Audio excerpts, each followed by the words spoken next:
Hello and welcome to another wonderful episode of Queer Gals Watch the West Wing with myself, Fi, and the lovely Leigh, and in the background just Leigh's cat screaming. I've closed a door on her and she's not accustomed to such rudeness as having doors slammed in her face. Lest you forget, Leigh, this is her house that she lives in and you are but a tenant in it. It's Katie's world. I'm just living in it, you know? She's like, oh, you're back again. So weird. I was just enjoying myself, but that's fine. The mouse in my cupboard, none of her business. None of her business. So funny. It's just like the look on her face as you were like, are you going to deal with it? And she's like, absolutely not. That's disgusting. Welcome back, dear listeners. We are here once again from a very warm England. Yeah. Maybe, Leigh, this is just the start of the end. Yeah. But it's not the only thing that'll be on fire by the end of my study session later. So let's get into it. I must say, I'm really excited to discuss this week's episode. I had a really nice time watching episode 20. A whale of a time. So we're here to discuss episode 20 of season 4 of The West Wing, Evidence of Things Not Seen. We are at the end of the season. Basically, Fi. I don't know how season 4 is going by so fast. I was expecting us to maybe set up some stuff for the kind of finale. Yes, but we had a mid-season 2-parter.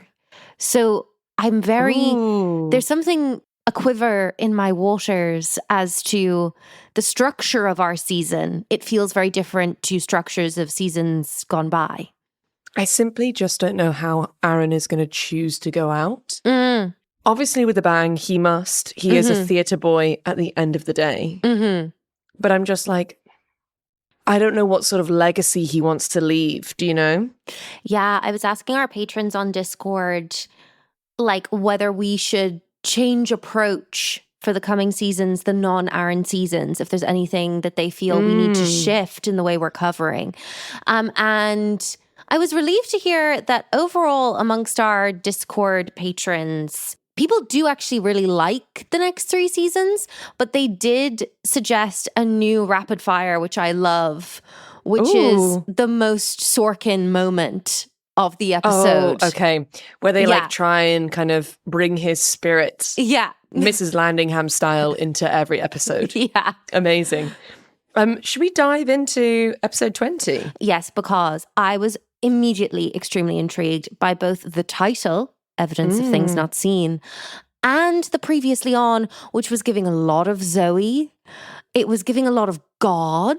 And also I was espousing a wish for maybe a final downfall of Jean-Paul. We dare to dream, Lee Douglas. We dare to dream.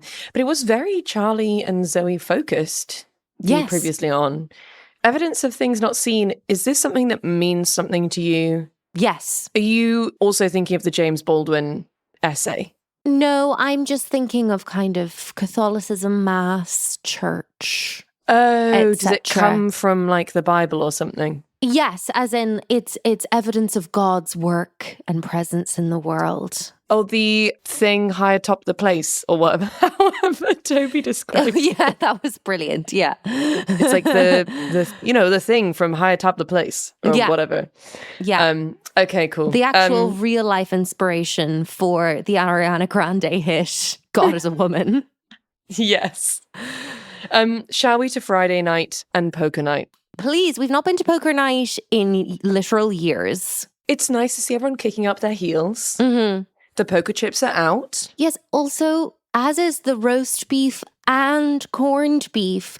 Now, as someone who has historically eaten meat, Fiona, is this usual? It feels like a menu for no one but Leo McGarry to me. Look, Leo is a guy who's passionate about sandwiches, okay? And who am I to judge? I also am a passionate sandwich maker and sandwich eater. And I would like to say that this is a phenomenal shout as a character trait for Leo McGarry.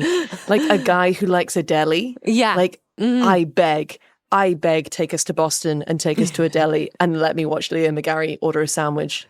My God. Yes, I mean, he does list off quite a lot of meat. Yes, he then asks CJ to hold a piece of rye bread. He's like, feel that rye bread. And I understand because I similarly feel very passionate about soda bread. Just bread in general. I feel like you have a respect for bread. I have a fear of bread, of course. Yes, it's a sensitive topic. The sandwich is a bittersweet monument for you, Fiona, as because I love sandwiches. And a yet, celiac. as someone who only eat gluten-free bread, they never have any structural integrity. Except for that one baguette that we had in Amsterdam that time. Oh my, Leigh, I think about that all the time. And then my mum was like trying to plan a holiday with her sisters, which is not interesting for the podcast. But I was like, you should go to Amsterdam. Leigh and I had a whale of a time. We did. We had a great, grand old time. History, queer history, food, art. Lovely. And then I just was thinking about that sandwich quite literally yesterday. Oh. It was a great baguette. Anyway. Never good when Margaret enters the room and like whisks Leo away. Doesn't fill me with confidence. No, she's so good at doing it though. It's a scary thing to do as an EA. Yes. To walk into a room and say, I need my person to come out now. Because you never know what you're interrupting, what you might be walking into. But she's very confident with it. She's very smooth. She's a class act at the end of the day. We must get into the egg business because this peppers the whole episode. If we were already doing the most Sorkin moment, the egg at the equinox would be the most Sorkin moment of the episode. It could be his most Sorkin moment to date. I was so irrationally angry about the egg all the way through the episode. It's really riled me up. Famously, passionately, as a daughter of the farming community, as a keen watcher of weather and Mother Nature herself, I had not foreseen this, but that does make perfect sense to me, that it would enrage you. You know, when you're like, I love a bit of nonsense. I love a bit of nonsense at the best of time. But there is a moment where you go too far, Aaron. CJ Craig is an intelligent woman. And that's all I'll say on the matter. But Josh and CJ are kind of like riling each other up. And I think it's Toby, and he comes in and he's like, I've seen guys make the ace of spades jump out of their shoes. I don't think it was the equinox. Toby's energy is very much, this is enough. Stop now. Yeah. And what happens is no one stops for the whole episode. No. Luckily, Donna arrives. In a lovely look. Really the standout of the episode, I think. Absolutely. A little subtly striped shirt, very of the moment. Calls to mind for our American listeners a shop called Express, where I used to shop, with like a dark olive waistcoat and matching trouser with choker. A double choker as well, which kind of looked like they could be tiny little white beads or like tiny seed pearls. Yes. Either way, gorgeous. Love. And who knew a waistcoat would be her look? I know, but it feels like we've maybe stepped into a new fashion era, perhaps, for Donna. And potentially a step in the more formal, but not dowdy. Yes. She's never going to be a suit jacket kind of girl. No. You know what I mean? She's kind of a sweater, a cardigan over a cami, but I can see her dressing for the job she wants. Yes, agreed. Now, to something crazy. Something that comes from absolutely nowhere. It comes out of nowhere. The I miss Ainsley from Josh. I beg, when did you speak to Ainsley, Josh? When were you close? Yeah, when did you spend a lot of time together? And then he describes her as a sexy conservative with first-rate law credentials and a strange name. I mean, not factually incorrect, but a very odd way of prefacing her to a room full of people who know her. Yeah, like, you all right, hun? You okay? It's very strange. Very odd. But the reason why Ainsley is on his mind is because Donna has arrived to tell him that he needs to interview someone for Ainsley's job. Ainsley is leaving us, which means she is indeed off to Mandyland, as we suspected. So yeah, I think we can only hope that the candidate is as exciting as Ainsley. Nothing will beat her beautiful mermaid hair, but... No, and I did suspect perhaps at this stage that the candidate might be my mystery man from the thumbnail, which Channel 4 had incorrectly put a couple of episodes ago. Oh, so mystery man is still not yet surfaced. Okay, interesting. We away to the Oval Office, just to an opening shot of Debbie Fitterer leaning very close to Jed Bartlet and saying, "Let me in the game, sir, I beg of you." Well, we do know that she has a gambling history, of course. It is very iconic from Debbie, but it is kind of slightly concerning. She brands a wad of cash with a lot of kind of casual energy. Not the bifold from Debbie. Yeah, honestly, it's so baller. Like, she went to the bank. She did. And she like went up to a teller and was like, I would like to withdraw in this particular size of bills, this amount. And then Jed's like, oh, I didn't ask Charlie to go to the bank for me. Can you like spot me a few dollars? Of course, I love this episode already. Incredible. Also, as we all know, we love Jed and his casual wear. Jed in a hoodie. We love Jed in a hoodie. Little zip up. In jeans in a hoodie.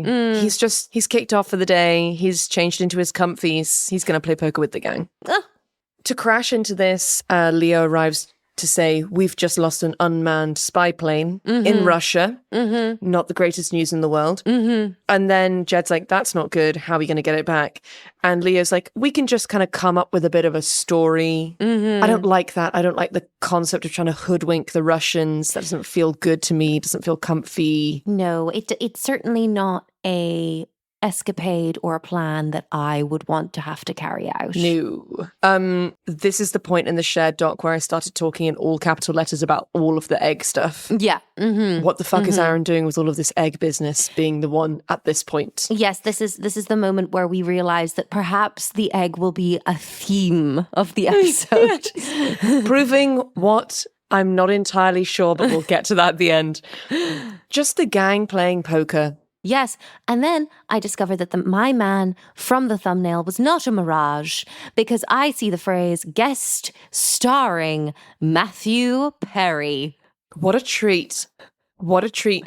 I can't believe you managed to keep that from me, but you did text me. You were like, did you see the thumbnail? Yeah. And I was like, yeah, it's just like Jed on the phone. And you were like, yeah, it's just Jed on the phone. To which I ask, is Chandler Bing going to be an expert on Russia?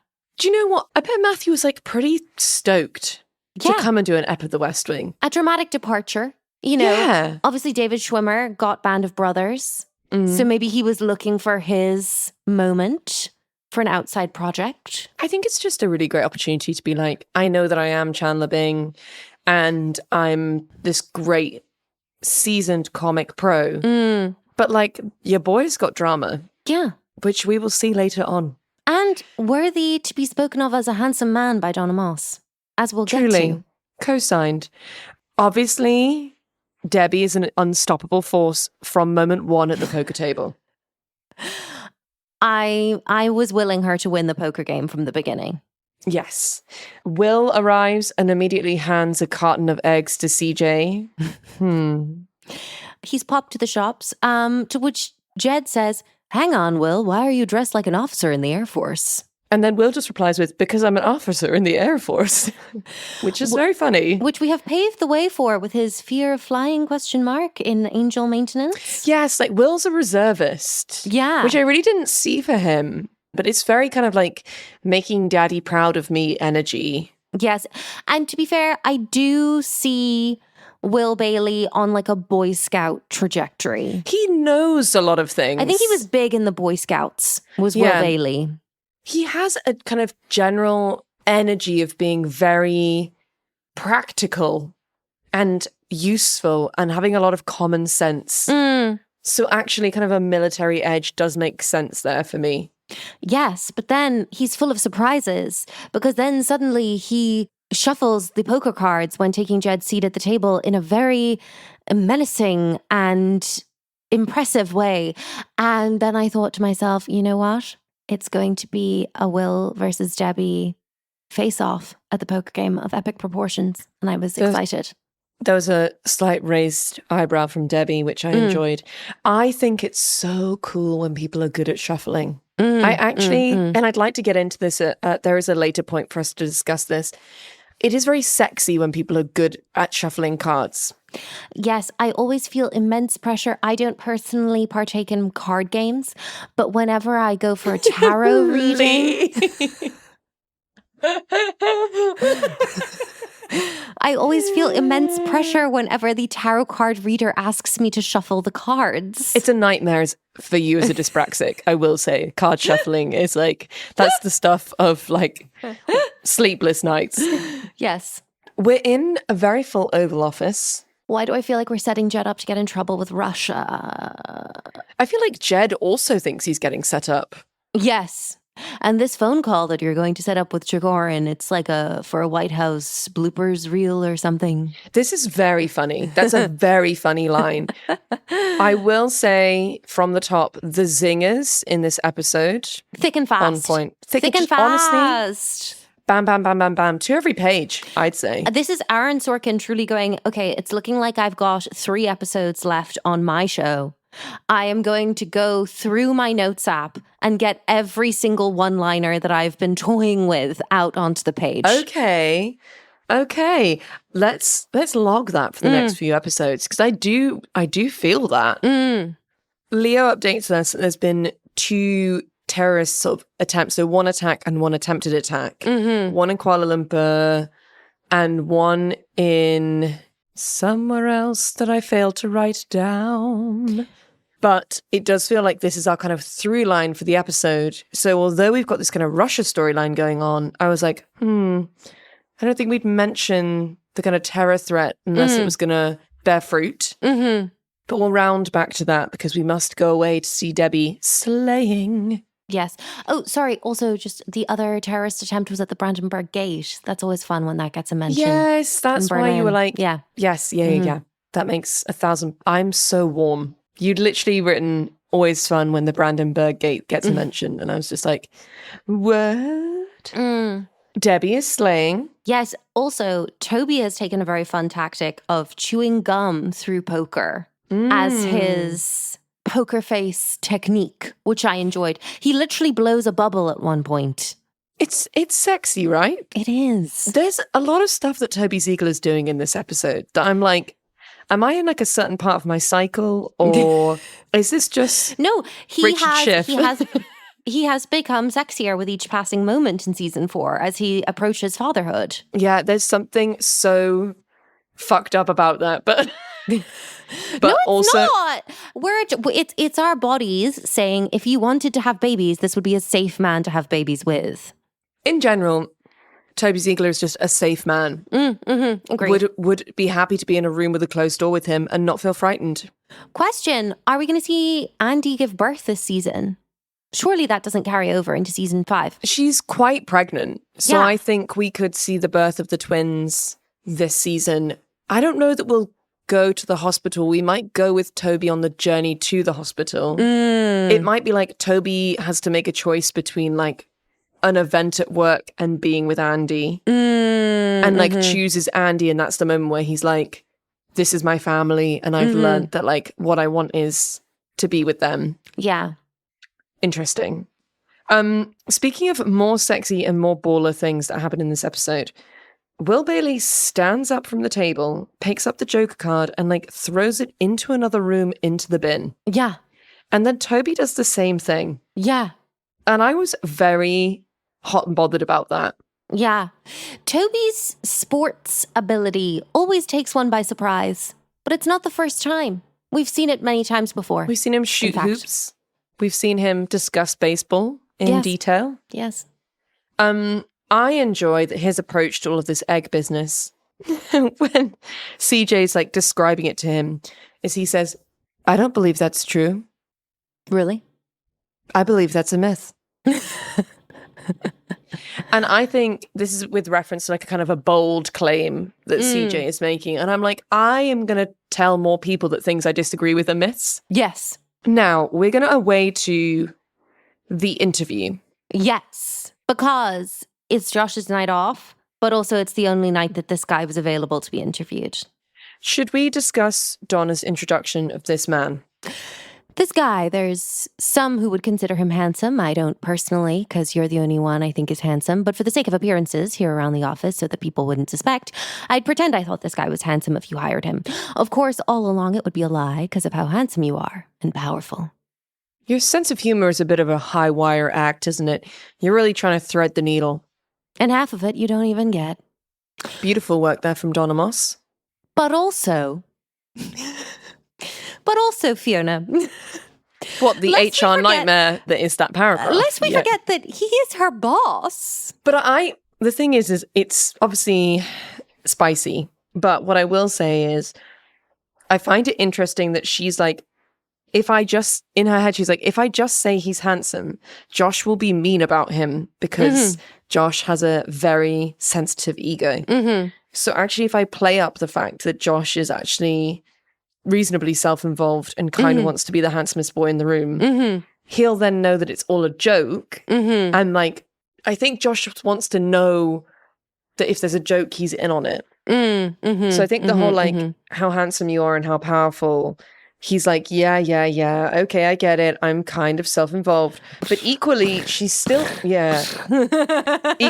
she's still saying it and he still likes hearing it, so it works both ways.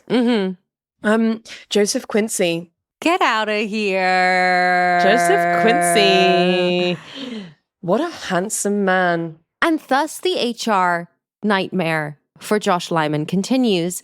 Obviously, from moment one, we know there's something slightly odd going on with Joe Quincey and Matthew Perry. I was convinced from moment one that Joe Quincey was not a Republican, as we later discover him to be, but a journalist wearing a wire designed to entrap Josh in said HR nightmare. This was a really, really good bet from you. I'm kind of sad that didn't pan out, to be honest. I made a really bold swing later in the episode, which was completely unfounded, really on anything other than just a vibe, which is why I don't work in national security.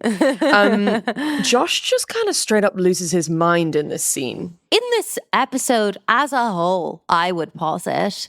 But he opens this interview he is conducting as the Deputy White House Chief of Staff by saying, it's funny, I was just saying the person who created the job opening, her name was Ainsley Hayes, and she was a very attractive woman. And I was saying that we needed another attractive woman with an unusual name. And here you are, a man, and your name is Joe. And then, but a couple of moments later, he says, you've got to be asking yourself why I told you that story. We all are, Josh.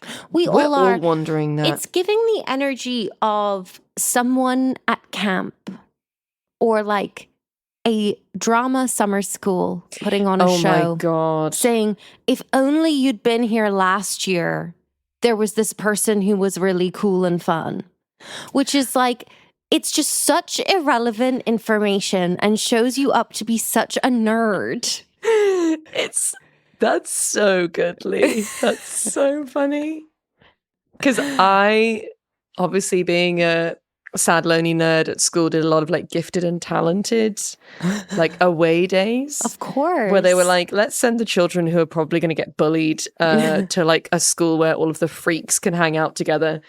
And there was a lot of like, well, I was here last term and there was this girl from this school who like came and she did this thing with like this soliloquy from Macbeth and it was so good.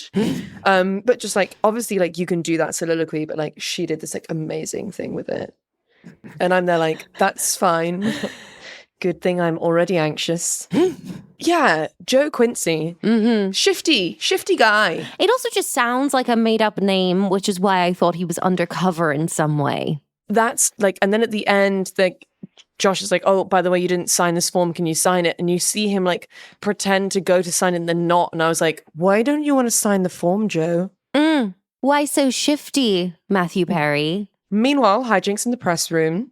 If you spend all day, every day, trying to run a country, it must be so nice sometimes to just be silly. Oh, truly, especially as CJ, I feel, who like has to answer all of the hardest questions. People are always trying to catch her out, like just to be with the boys, being silly must be such a relief. I can hit this chair with a playing card. Like, it's so silly and it's so low stakes, which is why I was gagged. Oh my God, it came out of nowhere. I was not prepared. What the hell is going on? But I was also like, oh my God, put it in my veins. This is drama. Shots fired. But obviously then I went deep down a rabbit hole, which is not in any way where the episode went. But I was like, wait, no, we had a focus on Zoe in the opener. There was a whole plot line in season 1 about an armed gunman trying to get onto the West Wing campus, specifically with a threat against Zoe's life. And the whole point was the threat wasn't actually about Jed. The threat was about Zoe. So I was like, Zoe's been shot. But this could have happened. Do you know what I mean? Like this is the fearful thing. Like when you're in one room with some characters, like what's happened in another room? Yes, exactly. Like I was like, there's going to be fatalities. Josh is going to have a massive relapse and freak out. Yeah. Not the boys rushing to protect CJ. Not Will and Toby just like tackling her to the ground. And then Will like kind of, when the Secret Service coming in, like with some intense firearms knowledge. Well, lest we forget, he is a reservist. But yes, chivalry is alive and well in Toby and Will Bailey. Speaking of chivalry, hi Ron Butterfield. Chivalry embodied. I love Sweet him. Ron, good to see you, buddy. Good to see you. I do feel the episode from this point onwards is well and truly crashed. Yes, it's like we were in a very cozy atmosphere.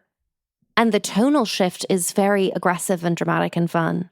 So we're in the Oval. Everyone comes in, like, we know that they're all right. Will gets really harshly dismissed because he doesn't have clearance. And I was like, someone just like shot at him. Like, can we send someone to check on him? I think Jed does it in a cute way, though. He does. But also I'm like, he's a sweet boy. Yeah. I suppose we saw over the course of 3 seasons, Sam building up to getting to be on the inside. And Will is still very new. It would be crazy for him to be on the inside from moment 1. Speaking of sweet boys, should we talk about Delay's entrance into the Oval? Oh. He like breaks down a door. I was crying. And it's the like way that Jed is mid-sentence. And Jed's like, he's going to want to get to me. Yeah. And then Charlie like crashes in. And it's like, Mr. President? And then they come close to each other. And I thought they were going to hug. Yeah. But the fact they didn't almost made it like more close. Yeah. Debbie pops in. She's like, a little check-in close to Jed and just whispers in his ear, we're going to have to do a little blood pressure check in a minute. Very respectful from her. Class also, itself. Also just her keeping on top of her role and knowing that his health is one of her top priorities. Oh, absolutely. Ron and his team are like, we've got to crash the West Wing. Lock that shit down, baby. Hello, red phones. Ron, I feel in this episode very much giving me like a Colonel Brandon energy from Sense and Sensibility. Who's like, I'm coming in. I'll fix the situation. Yeah. I will damage control. Yeah. It's not because I'm in love with her. That's just by the by. Yeah. It's because I'm a good man. Yeah. I'm also in love with her. Yeah. God, I love Sense and Sensibility. The question is, who is Ron in love with? Who knows? Oh my God, Ron and CJ, please make it happen. She can't date another Secret Service person. It's too soon. I was going to say Ron and Jed. Just because Jed has great chemistry with Ron. Ron and Charlie, little age gap moment. Little age gap moment. Kind of very on brand for Brandon and Marianne? Yeah. Not Marianne. Marianne. Yeah. We moved to CJ's office. She's on the phone. That was a crazy little sideline thing we did there. Real deep cut for if you like The West Wing and also Jane Austen. If you don't, then you would have been like, what the fuck are these women talking about? Don't worry. We don't really know what we're talking about either. CJ and her team in CJ's office. Lovely to see the full team. And an absolute slay from Carol. All right, the president was in the Oval Office. We've initiated a standard lockdown procedure and are back to conducting the business of the nation. I'll ask him. He wants to know if the president wants to say something funny. That's twice in 4 years. Some guys must really be mad at me. Something funnier than that, but yeah. I'm going to go ahead and say, I don't think it needs to be funnier than that. That's pretty good. That's good. That's a good line. Off the top of your lid, Carol? Yeah. Incredible. Yeah. We come back to our interview with Matthew Perry. Yes, Joe Quincey is now locked down in the West Wing, having simply come for an interview. I know. That's a rough day. Yes, he needs to make that shuttle made famous by Nora Ephron's Heartburn back to New York City.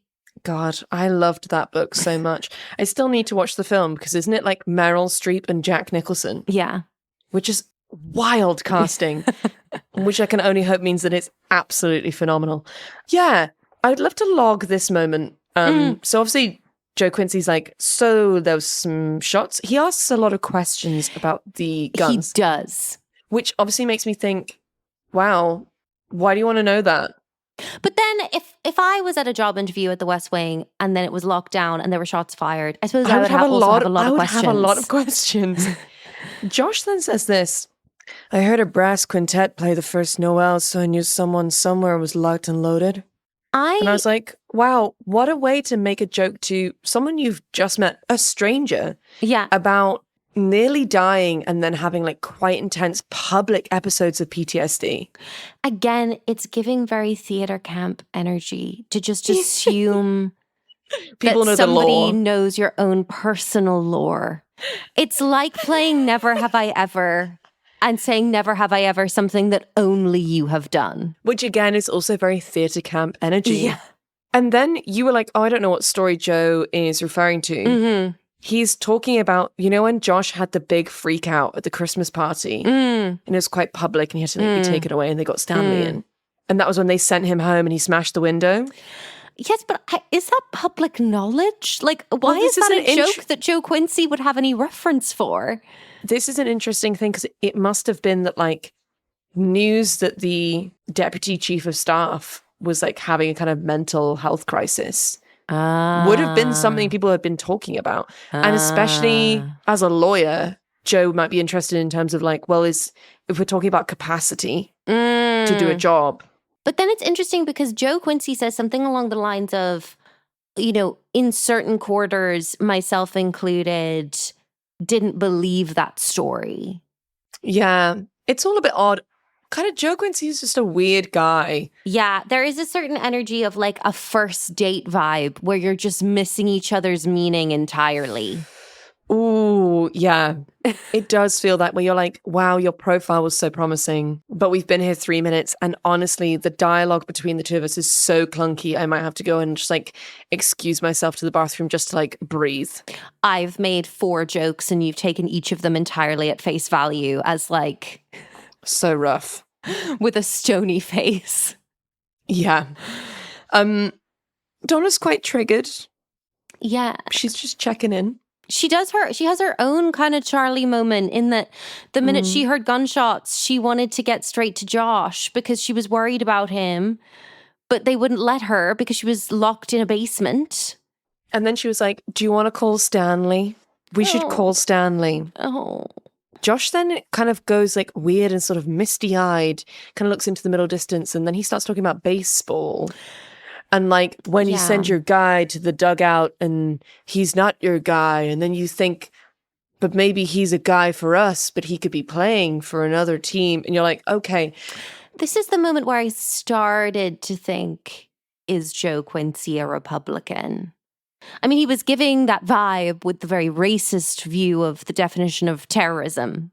He was like, so was the guy white? And Josh was like, well, it's an act of terrorism whether or not he's white because he's like committed violence on a public building. Yeah. So interesting. Then he goes back into the room and he says this. Donna got a letter yesterday that said, I'm collecting all the guns you've banned and there's a bullet with your name on it in each one. Donna. The guy's decided to focus his wrath on Donna. He's never met Donna or spoken to her. He's never met anyone who's met Donna or spoken to her. How's it possible? How's it possible that he hates her so much? How can you not like Donna? She's from Wisconsin. Anyway.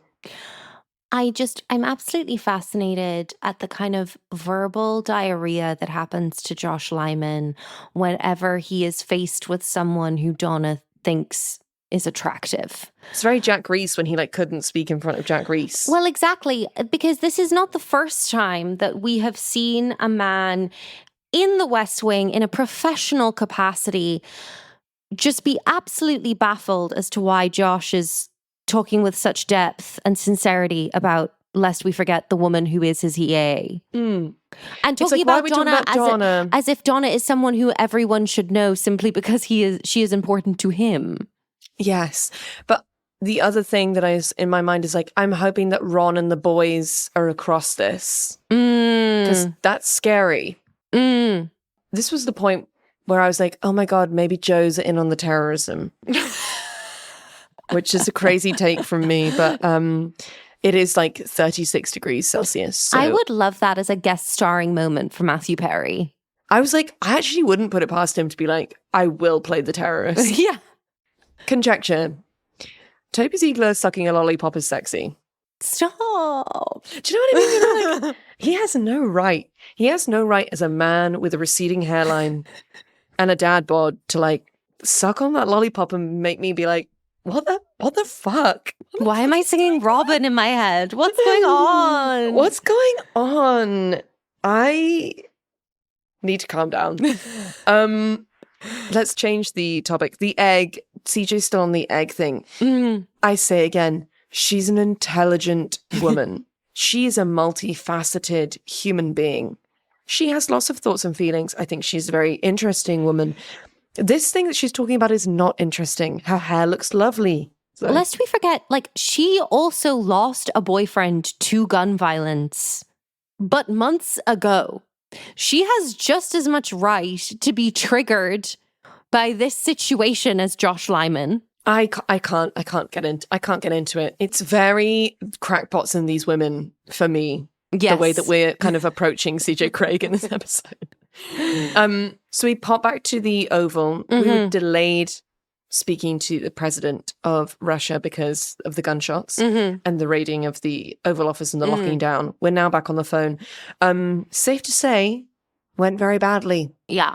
Went about as well as I thought it was going to go with kind of our general plan of going, please, can we have our spy plane back? We promised we weren't spying on you. We were looking at coastal erosion. I was very stressed. I was like, oh God, we've annoyed Russia, one of the worst nations to annoy. We're going to flip-flop back to the poker game and our boys, Ed and or Larry. Yeah.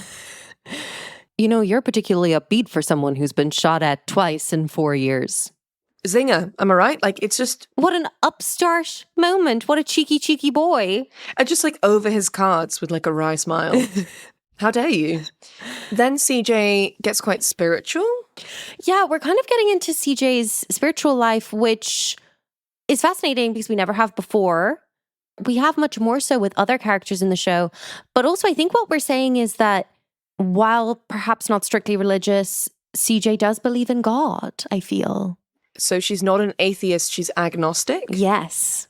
Yeah, she believes in a power, yeah. I feel. For me, it's reading as she's had 3 large glasses of Chardonnay. You know what? I do see that. Like, having, again, lost a boyfriend to gun violence, but months ago, and then having fun with your boils and being shot at through the window of your workplace. That would be a scenario in which I would be having a large helping of Savvy Bee. For sure. She then kind of has a little back and forth with Toby that was very fun and very like playful. I wasn't sure quite what was going on. All I knew was that I love their friendship. And I feel that Toby was perhaps playfully ribbing CJ about appropriating Jewish culture. I think so. I love that she like kind of looked across the table at him and was like, I know how to bless the soup. Yes. And then he calls her Susie Cream Cheese. Yes, He's like, okay, Susie Cream Cheese. Yes, we must discuss Susie Cream Cheese as a nickname. I wonder if this is with reference to one's bagel order. I don't know. But what I will say is it's all very much giving Charlotte York in the courting of Harry Goldenblatt saying, oh my God, that was my first oi. That was my first oi. Yes, I was baffled by the Susie Cream Cheese situation. And so I was like, there's got to be more to this. Then Toby like absolutely slayed me in quite an existential and emotional way by just asking her with the utmost seriousness, faith in what? It was such an honest question. And Richard Schiff so could have easily played that line cynically, but he chose not to. He chose to play it with genuine curiosity for his friend's spiritual life. And I found that very moving. And I would say that is the definitive playing of the note. Make the most interesting choice. Yeah. And then they make a joke about the cards. And I was like, oh my God, they are an ace and a queen. Toby's the queen.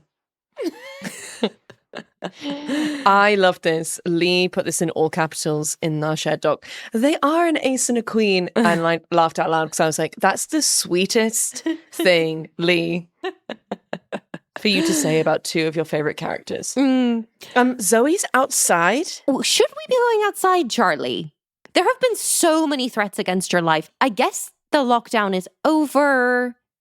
That was very confusing because he like comes out of the like French doors onto the veranda, and there are Secret Service agents out there, but like Zoe Bartlet's just like wandering along a veranda outside. I feel that this wouldn't be happening. No, I will say on the side, however, the scene is shot very romantically. That's all I'll say. We've got some beautiful light glancing off of both of their faces. It's largely shot in silhouette.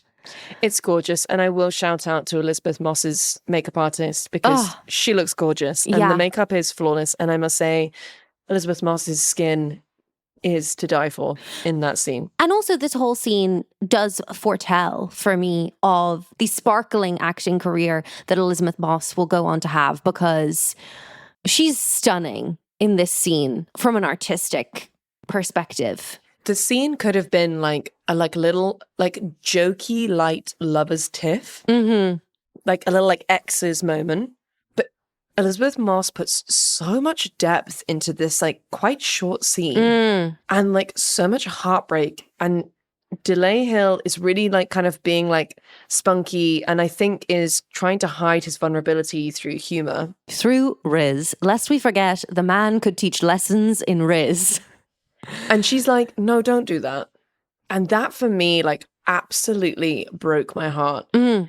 She's graduating in 2 weeks. I know, we've come full circle. We've been with her through her whole college career. She drops the bomb. I'm going to France for 3 months. Yeah, which in my mind is going to be the summer in France from the Normal People novel. Yes, that's exactly how I'm imagining it. Yeah. Like just like eating baguette like on a beach and then like living in like a kind of like drafty, beautiful country house. But with a lot of young, intelligent people who think that they're really, really cool and are incapable of speaking about their real feelings. Yeah, and they're all like so grown up, but they're all 21. Yeah. Absolute wisdom from Charlie. I think it's a great thing to do. I just don't know why you're doing it with him. I couldn't agree more, Charlie. Does Jed know of this plan? Jed's going to flip his lid. Youngest daughter to spend her summer in France with her boyfriend, who we hate. And then he's like kind of dumps on John Paul a bit, and she's like, you can't talk about him like that. And he's like, I can. He's a bit of an ass. Yeah. And she's like, well, I've never made a comment on any of the people you've dated. Queen. Oh my God, I'm obsessed. The composure to call Charlie Young on his shit when he is throwing the Riz your way that he is throwing. The composure. She's like, I know you've been dating. Like, I go to college. Like, I hear things. I hear people tell me stuff. People think I should know things. I know them. I'm in the midst of rereading Mansfield Park. So I'm like back in my Jane Austen girly era. But like the ability of this woman to keep her countenance through this conversation, I was so proud of her. That is the right word, Leigh. It is countenance. Yeah. That she has in spades. She delivers this little speech, which absolutely broke my heart into 1,000 pieces. And also, like, really exposed for me for the first time the depth of what drew Charlie and Zoe together. Because on the face of it, they have nothing in common. Nothing. But then she's talking about, I live and die by my parents' successes and failures. And so do you. Sometimes even more than me. And John Paul doesn't. He's happy. He's just happy. This, for me, has to come, like, from a real moment of, like, a breakup chat with someone. Like, it's got to come from, like, either Aaron or a friend of his, like, and we sat down and we had the postmortem, and she was like, he's just easy to be with. And I think I just need that. Oh, so hard to hear. But it's just so fascinating to me because it really broke open their whole relationship for me of like, obviously we know that Zoe's whole life forever, no matter what she really does or achieves, it will always be in the shadow of her dad's legacy having been a president. Like she will always live in the shadow of her father. Yeah. But it's so fascinating. I never would have drawn the comparison of like, Charlie will also forever live in the shadow of being the son of a cop who got shot in the line of duty. That is also a shadow to live under and live up to. I feel like we deserve more time with these two. I know. Speaking of Zoe's father, negotiations not going well with Russia, but we do get to see a really incredible scene. And I could have copied the whole thing out. And I'll just say, bravo, Martin Sheen, because it was just phone acting. Yeah. He's not got a scene partner. No. He's just acting into the phone and kind of like, for a long time, is trying to call the Russian president's bluff. And then he just is like, no, I'm just going to tell the truth. And like, it pays off. It's really good. Great scene. Finally, the world's longest interview is drawing to a close. The world's least professional and longest interview. Speaking of some other crazy things that Josh is saying in this interview, because if you're a Republican, well, then you damn well better look like Ainsley Hayes. Not good from Josh. And then Donna's like, but he does to like some people he does. Also, as if to be like, he's fit for like people who are interested in men. It's like, could he just not be qualified enough? A disservice to the memory of Ainsley Hayes. Yeah, Ainsley Hayes' value to this workplace was not her physical attractiveness. Hey, of course, she could make a good dog break its leash. Famously. Lest we forget, she had an incredible ass in that dress, specifically. However, she was a sharp, smart, intelligent kid, and she had a go-get-'em attitude. Who could debate anyone to the floor, and who brought a really fresh perspective to this West Wing and had a material impact on policy and relationship building. So, whatever, Josh. We find out why Joe Quincey has been so weird, and essentially it's kind of because he is a Republican and he's looking for a job at the administration because he's pissed off a lot of powerful people in the Republican Party for just like not having the views they'd like him to have. Not that any present day Republicans would know anything about what happens when you don't hold the party line. Ha ha ha ha ha. Truly. So poor Matthew Perry. Sad times. Sad times for Joe Quincey that he's kind of been kicked out of his own gang. But then they're like, well, why do you like why don't you go to this like private firm that weirdly is like Josh's dad's old firm and get paid loads of money? Why do you want to be here? And he's like, because I want to serve. I love public service. And honestly, any character in this show that's saying shit like that gets me. It gets me. Give Joe a job. He deserves it. He does. We wrap up back at the poker table. Unsurprisingly, Debbie has slayed at cards all night. Will and CJ kind of round out their egg chat. Okay, I've searched equinox and egg, and the news isn't good for the believers. What sites did they send you to? Thingsthatarewrong.com. Very good. I do love the Y2K domain name. Yes, it's very on brand. And the follow-up from Toby, which is, and you've got to ask yourself, if no one on the internet wants a piece of this, just how far from the pack have you strayed? A good question to ask ourselves in 2026 also. Yeah, really kind of reverent one right now. Debbie just leaving with a fistful of loose cash. Conjecture. I think that Toby actually had the winning hand. And I think he let her have it. Because we never actually saw Toby's cards. We just saw him fold and throw his cards in the bin. Interesting. And of course, the final moment of the episode is while no one's in the room, CJ alone balancing the egg at midnight. Yeah. Which was very Aaron. So angry.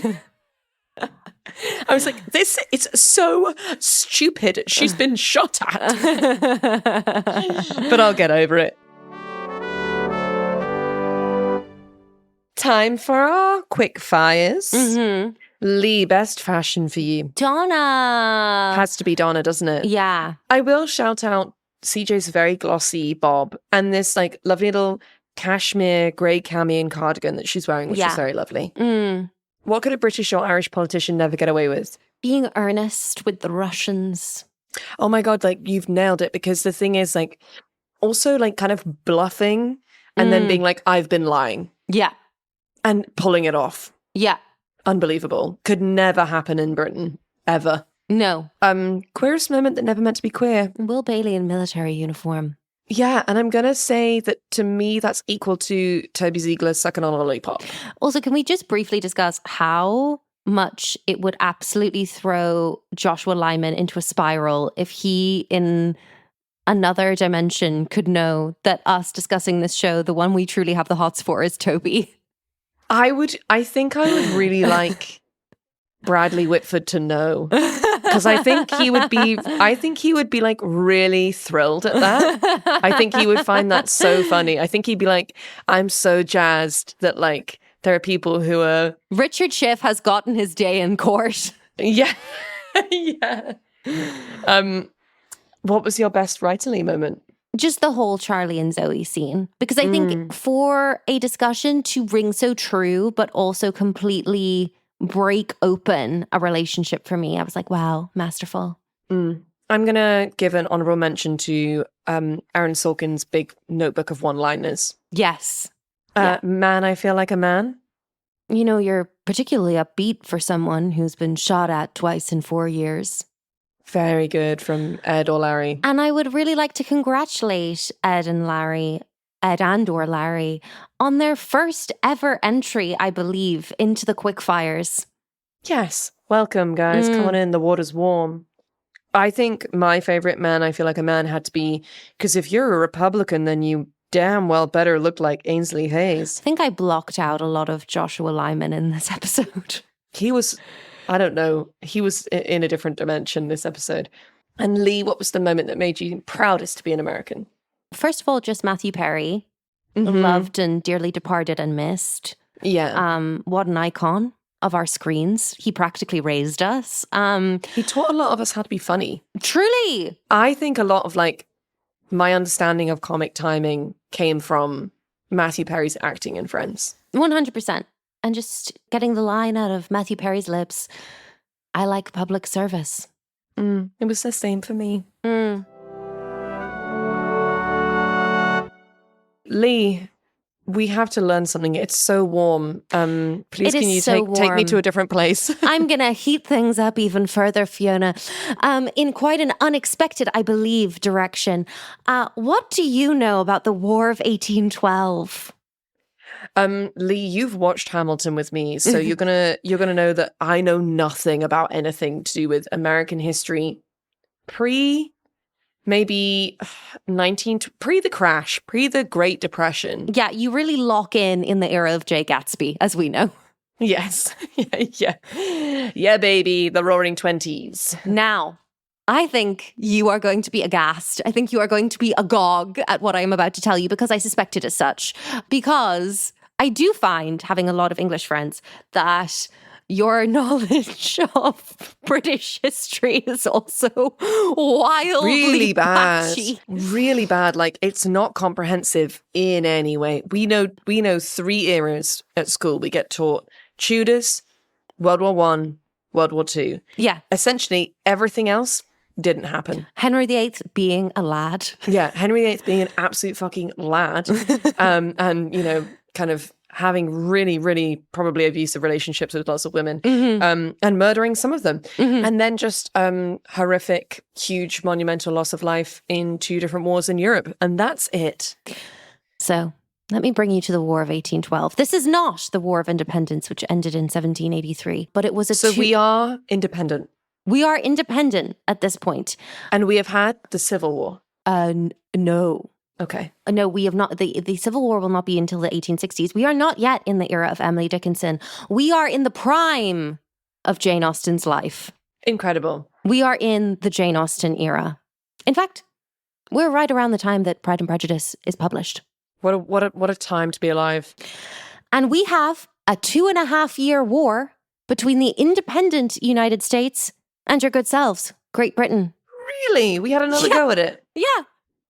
Wow. That's so like misinformed from the British, classically. In fact, it was the Battle of Baltimore in the War of 1812 which inspired Francis Scott Key to write the Star-Spangled Banner.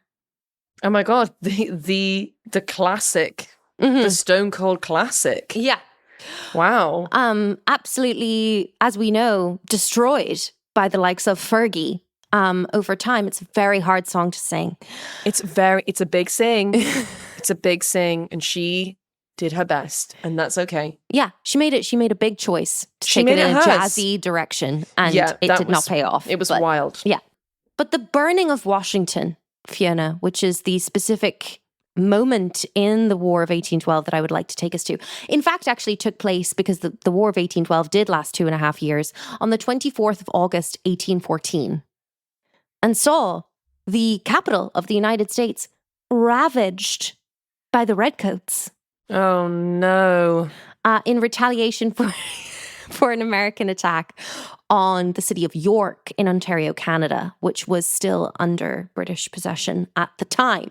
So the burning of Washington in 1814 by the British is, according to our good pal Peter Snow, who we know and love, British broadcaster, was one of the most humiliating military defeats of American history, to see their capital burned, their army literally running away, and President Madison and his wife Dolly forced to abandon the White House. It was a catastrophe. Britain and Al-Qaeda are also the only two outside powers to cause an American president to be a fugitive in his own country. President Madison ended up hiding in a shack in Virginia. President George W. Bush took refuge at an Air Force base in Nebraska. Thankfully, this is the only occasion one can compare good old Great Britain and Al-Qaeda. Thanks, Peter. Wow, we burnt it down. We burnt down DC. Yeah. In the words of Amy Much, I burnt it up. God, I cry so much in that bit in the book. Why did you burn the manuscript? Amy, I burnt it up. Great Britain, actually, with a lot of Amy March energy through this whole thing. Truly, kind of like, guys, why isn't this about me? The reasons for the war. Britain wanted to block the US from trading with France. Because, of course, we are also at the height of the Napoleonic Wars. Ah, yes. Some might call Britain at this stage overstretched militarily in that sense. Also, Britain's navy at this time, as we can imagine the many sailors of Jane Austen, were in the habit of boarding US ships looking for what they referred to as British deserters. Ooh. In a process known as impressment, which obviously America viewed as a violation on its national sovereignty, where they would essentially kidnap American sailors in an effort to hamstring America's efforts to expand westward. Right. And also to the north into Canada, which was still under British rule. The other big reason for the war was Britain at this time was very supportive of Native Americans in resisting American expansion westward. You know, when you're like, wow, that's really nice, but I imagine there's probably like a really dark reason behind that support of Native Americans. Oh, don't worry. We will get to the betrayal of the Native American people by British forces. Good. I knew it was coming. Never knowingly on the right side of history. No. History often caused by our bad decisions and, violent actions. So the burning of Washington, the Brits were led by Major General Robert Ross, who was a veteran of the Napoleonic Wars, aforementioned. Attacking Washington was seen as a symbolic move because Washington at the time was kind of a backwater, really. The U.S. Attorney General Richard Rush described Washington at the time as a meager village with a few bad houses and extensive swamps. Why is every time that there's like a book extract that you read about quite literally any part of America at this time, they're like, God, it was swampy. Like when we did that whole episode about like the history of Seattle, and it was like, it was a swamp. In Seattle's defense, Seattle was tidal flats, which is slightly different. A British diplomat lamented being dispatched to Washington as an absolute sepulcher, this hole. A sepulcher, which I did have to look up, is a small room, vault, or stone structure used as a grave or burial chamber. So the burning of Washington was immediately preceded by the Battle of Bladensburg, which was a crushing victory for the Brits. Troops had been diverted from the Napoleonic Wars to go there across the Atlantic to just put the Americans in their place, to check back in with Peter Snow. The battlefield of Bladensburg is quite evocative still. You can imagine the American cannons opening up on the British as they crossed the bridge. It must have been a devastating moment for the British. They lost a lot of men in the first moments of the battle, but the British were extremely battle-hardened. One guy would fall down and die, and his mates would just close the gap and keep marching. I think the Americans, seeing these redcoats keep marching into their cannon fire, couldn't cope with that. I'm really thinking we need to look further into this impression that you're doing. There's a character there somewhere. There's perhaps a drag persona, which is you, an Irish-American woman, playing a drag character that is a male, upper-class English historian. Now, fighting with the British at the Battle of Bladensburg and the burning of Washington is both former and current American enslaved people. Historian Stephen Vogel, author of Through the Perilous Fight, which is a blow-by-blow account of Washington's capture, the British brilliantly exposed a real weak side in American society, and that was slavery and our dependence on slaves. They offered freedom to slaves in this region, the Chesapeake, said, come over to our side, we promise you freedom. And if you want to, by the way, you can fight against your former masters. Wow. A savvy move from the Brits there. So the US President James Madison is president at the Battle of Bladensburg with 2 pistols strapped to his waist. And he is the first sitting president to come under fire by a foreign enemy. Ooh. According to the White House Historical Society and Dolly Madison's personal correspondence, President Madison left the White House on August 22nd to meet his generals on the battlefield just as the British troops threatened to enter the capital. Before leaving, he checked in with his wife, Dolly, that she had the courage and firmness to wait for his intended return the next day, and asked her to gather important state papers and be prepared to abandon the White House at any moment. Oh, that's so dramatic. It's so dramatic. I want this movie. Following the defeat at Bladensburg, however, he is forced to run, seeking refuge in the nearby town of Brookville, which later became known as the United States Capitol for a day. Again, to check back in with Peter Snow. This is about Dolly Madison.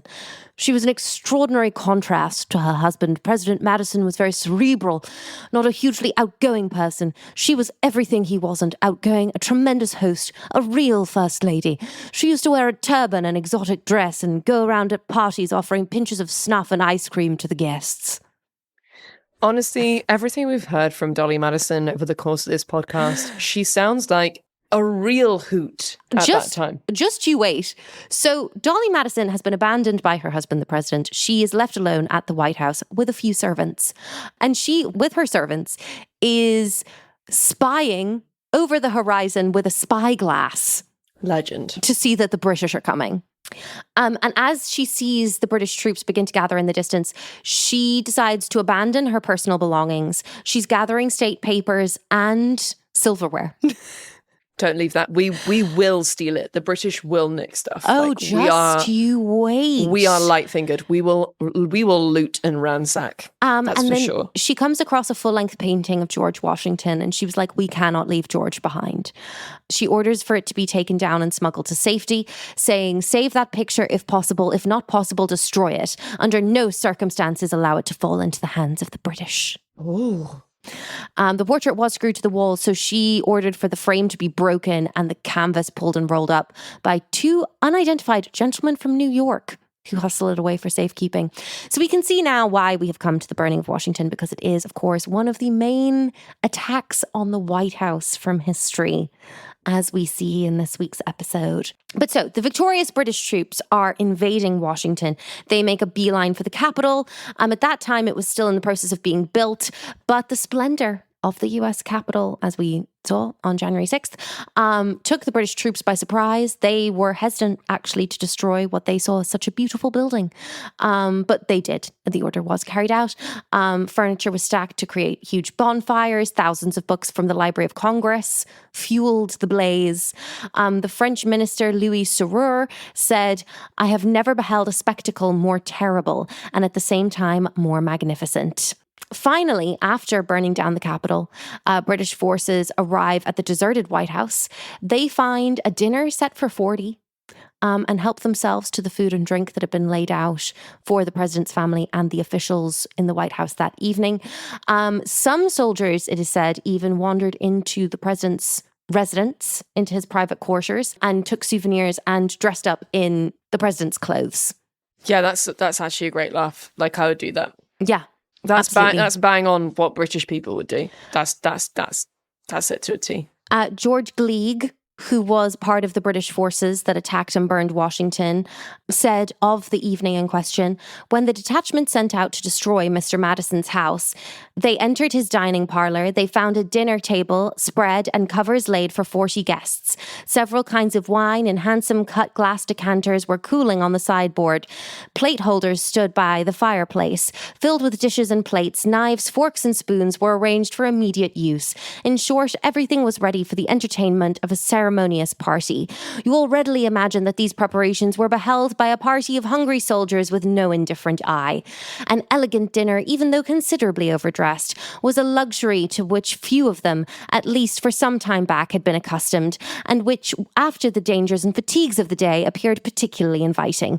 They sat down to it, therefore, not indeed in the most orderly manner, but with countenances which would not have disgraced a party of aldermen at a civic feast, and having satisfied their appetites with fewer complaints than would probably have escaped their rival gourmands, and partaken pretty freely of the wines, they finished by setting fire to the house which had so liberally entertained them. Yeah, again, that's really on brand. As a nation, we often destroy the things that we like and enjoy. We'll smash up our favorite pub, that kind of thing. Yeah, it's part of our culture at the sadly. end of the day. One soldier even grabbed Madison's personal traveling medicine chest. It was taken from the White House by one of the British troops. That was then later passed down to a member of the naval forces, and it descended in his family until it was finally given back to Franklin Roosevelt in 1939. Whoa. Yeah. Crazy. You can still see char marks visible on parts of the White House structure today from the fire that burned in 1814. And really all would have been lost for the Americans had it not been for a bit of Sorkinism, for a fierce thunderstorm, possibly a hurricane by today's standards, which put out the fires. And apparently a tornado passed through the center of the Capitol down Constitution Avenue and lifted 2 cannons, dropping them several yards away, killing several British troops and American civilians. Good. Very much a kind of act of God moment. After the storm, the Brits returned to their ships in Chesapeake Bay, which were badly damaged by the storm. The occupation of Washington lasted 26 hours, and it later became known as the storm that saved Washington. Wow. As, Washington officials were able to return to the city. The burning of Washington is generally regarded as the event which cemented Washington, D.C.'s status as the capital, because a lot of people wanted it to move before that happened. But after the burning, that proposal was voted down. Historian Kenneth Bowling says because the buildings were burned and it was such a national insult, Americans rose to the defense of Washington, D.C. Hence, Washington, D.C. is the capital where the West Wing is set. President Madison and Dolly returned to Washington 3 days later when the troops had left. But they never went back to live in the White House. They went to live in the Octagon House, and it wasn't until 1817 that the new president, James Monroe, was able to move back into the reconstructed White House. Wow.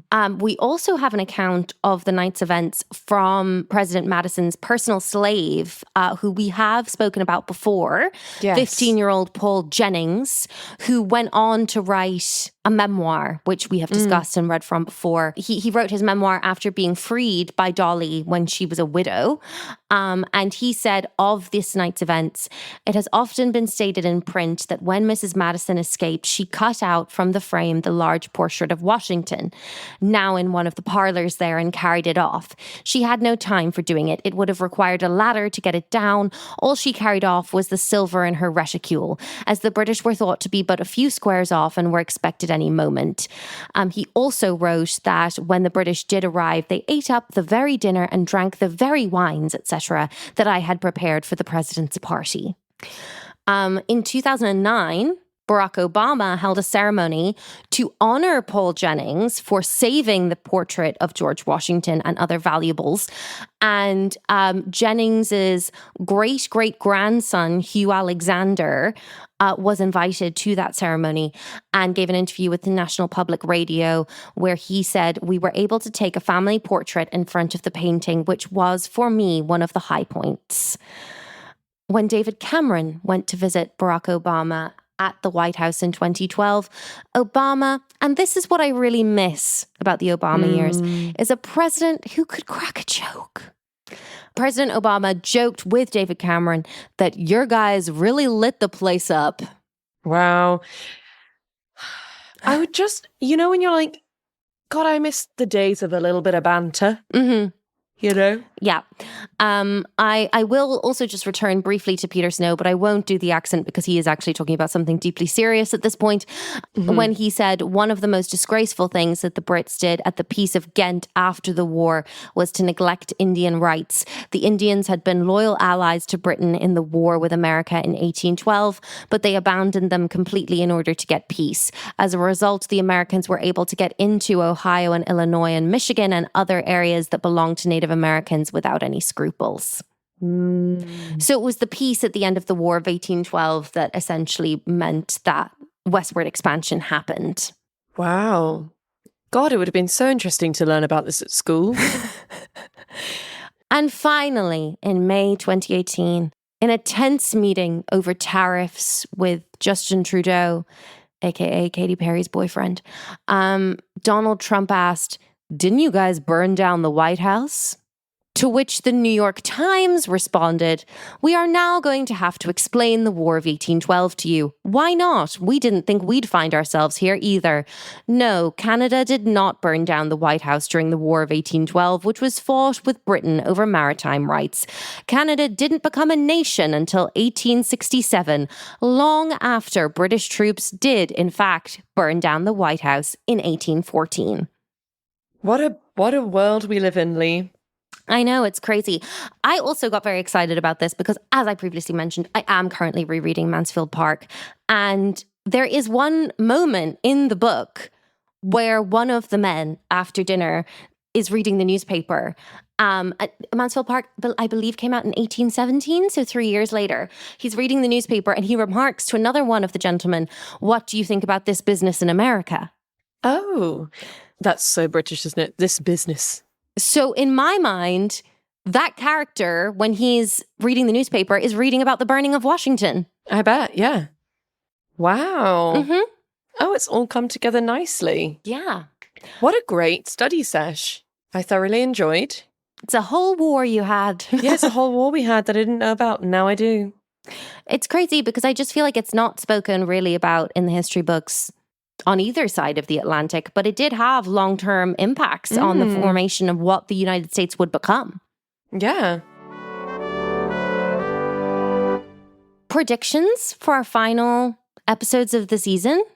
I think there's going to be like a don't get on the plane moment with Charlie and Zoe.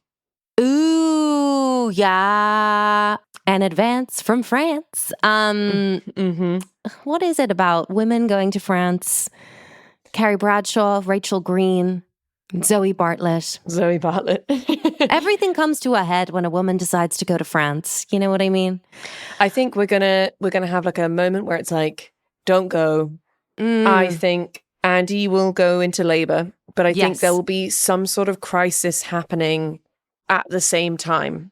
Yes. There's got to be a huge pull where like Toby has never been needed more in the West Wing, but he needs to go to the birth of his children. Yeah, almost like he's in a really high stakes meeting and getting like updates on how many centimeters dilated Andy is. Yes, I think there will be some discussion of dilation. I don't know. I feel like someone else is going to leave. Yes. Because obviously the big gag of the season has been Sam Seaborn's exit, but he feels very firmly gone at this point. What about you? I'm holding out once again that we will have a Donna and Josh moment at the end of the season. Because we saw her this episode trying to run to his aid. We could have something in the pipeline. You could be right there. Something is brewing, I feel. We've seen a lot of character development for Donna this season. Yes. More so than any other character, I think, this season. She has evolved. I feel Donna has come into her power. Yeah. We're on a journey. We are on a journey. Oh, okay. Well, I'm excited for episode 21.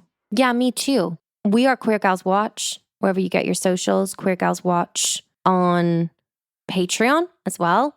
I love to chat to everyone there. You can always send us an email, queergalswatch@gmail.com. And we'll be back next week for episode 21. I know. We are having an absolute whale of a time doing this podcast. And also like interacting with all of these people who we otherwise would never have met. Yeah. And now we're part of this like really fun community of wingnuts. And it feels like a great place to be in 2026, quite honestly. So if you kind of love listening to us too, please recommend this podcast to someone who you think might enjoy it. Yeah. They may not be a West Wing fan. They might just be a fan of silly things. We would love for more people to, I don't know, join our community and enjoy escaping a little bit to Aaron Sorkin's West Wing. So 100%. If you've got a pal who you think might enjoy, send them a little link or pop it on a little group chat or leave us a review if you'd like. It would mean so much to us, and it really helps us get the podcast to people who might also like to listen to it. Yes, on Apple Podcasts, on Spotify, wherever you listen. Yeah. Do you want to know what the episode title for the next episode is? Oh, go on. Tell me. Life on Mars. Okay, I'm locked and I'm in. You know what they say? Men are from Mars. Women are from Venus. Stunning. We might have some amazing man. I feel like a man's then. I think so. Adieu till next week. Let's do it. Bye-bye. Bye.